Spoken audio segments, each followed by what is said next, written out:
conditioning you to understand, oh, they ain't gonna do no but say something about it, then they gone. People done forgot about George Floyd already, that whole incident, whether it was fixed or whatever the case may be.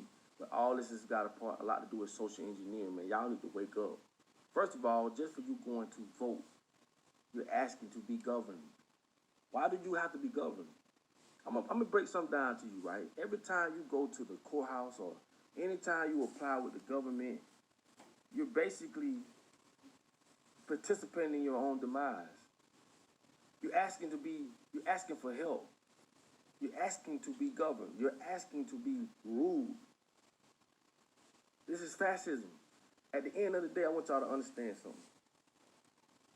What you do affects me and what I do affects you. That's why we have to come together. I keep telling y'all, it has to be two sides for anything to be corrupted. There has to be a Democrat against Republican, gays against straights, good against bad. It could never be one, because if everybody stood under one tent, there would be nothing to go against. Please understand that. This is the most basic, most elementary scenario I can give you. There has to be two sides.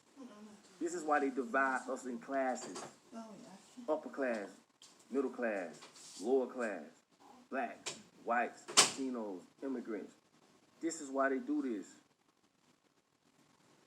But y'all with this voting, especially black folks, y'all with this voting, oh, such and such fought for us to vote and we need to vote.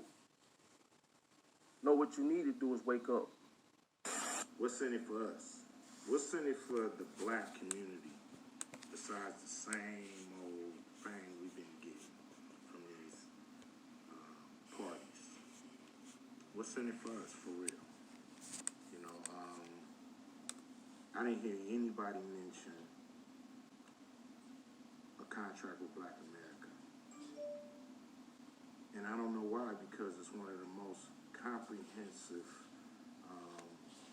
reform documents that's come about in a long time that could really address the problem.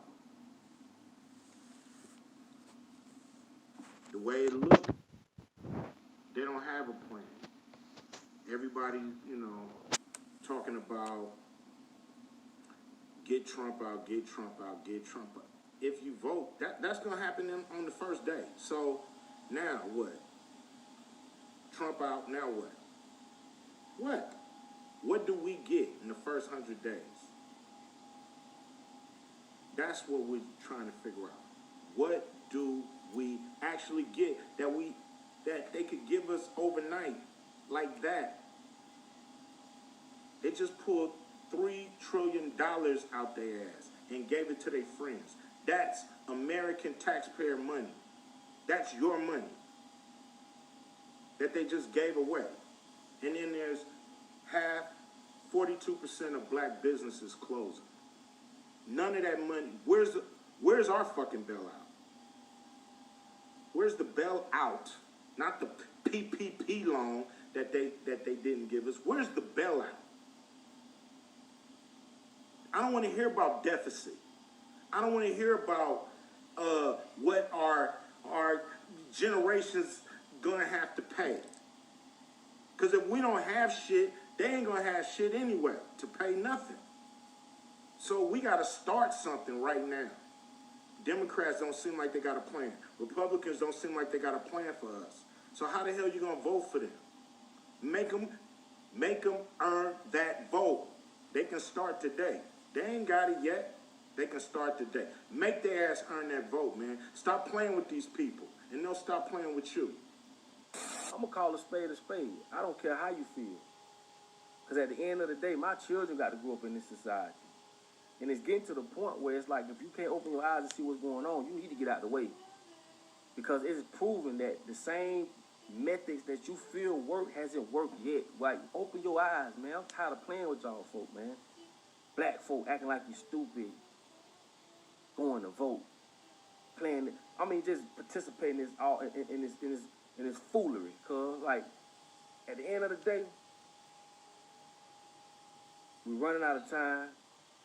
Because I told y'all when this AI hit, it's gonna be over. Y'all can you can get rid of it, and you have to look at what's going on.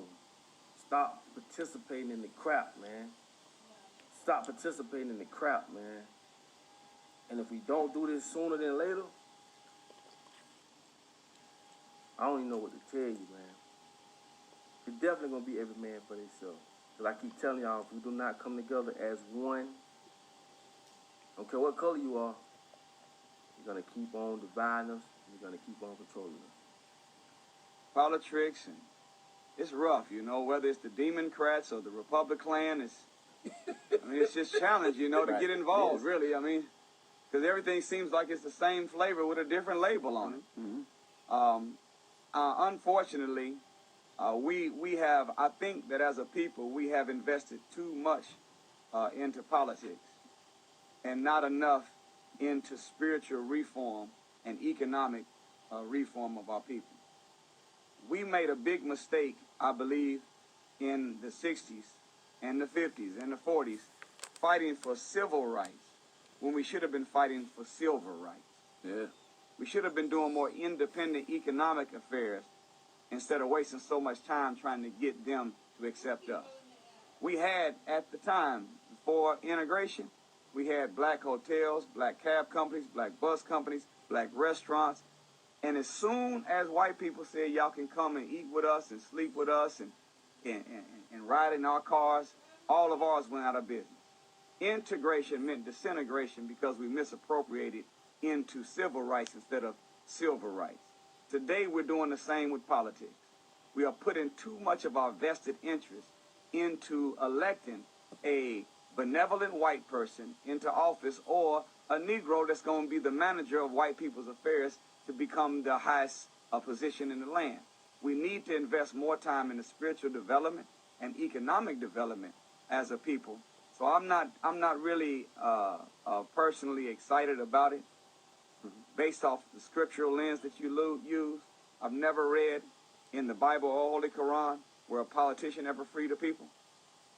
In fact, every time I read the scriptures, the politicians were always in cahoots with the rulers and the kings that were the enemies of the messengers and the prophets. And what we've seen with Rome, Egypt, Babylon, Sodom, and Gomorrah, anytime you got a nation where everything goes, that nation will soon be gone. That's right. I like what you said about economic empowerment because I've been reading a lot about Dr. Martin Luther King Jr. You know, I'm reading a lot from his attorney, Dr. William Pepper. And everybody knows Dr. Martin Luther King Jr. As soon as he made that pivot from civil rights to civil rights, right. That's when he got killed. That is whenever they kill. And his wife said it. Before she passed, she said that they killed my Martin because he got involved in economics. See, the Honorable Minister Louis Farrakhan said it like this. He said, business is the activity of life. This is the responsibility of any people. Billie Holiday said like this, that mama may have and papa may have, but God bless a child that has its own. You translate that into spiritual politics or economic. See, the Jews might have, Chinese people might have, but God bless a people that have their own. Right now, do you know we brought in $1.3 trillion last year as a people? Out of 226 nations on the earth, that makes black people in America the 8th richest nation. We brought in $600 billion more than Spain, $700 billion more than Mexico. Yet Spain has 46 million people like we do, and they maintain a 208,000 square mile landmass, and they have their own everything. Mexico has 131,700,000 people, and they're maintaining 771,500 square miles with half the money we have. Yet they have whole countries, and we don't have nothing we can call our own. Something happened to us. We got to get back into what they call today financial literacy. But we got to do it quick because we got to start doing something for ourselves. We got the dollars. We just need some more sense to go with them dollars. Absolutely. We need some more sense because right now we the leaders in unnecessary spending. We always buying stuff we don't need with money that we don't have from people that we don't like to impress people that we don't even know. And the Negro, the black mind right now has been hardwired where happiness is connected to spending when it needs to be hardwired to investing and to saving. And if we can renegotiate the contract in the black psyche, well, happiness to spending, to investing and saving, I think we'll be able to build a bright future.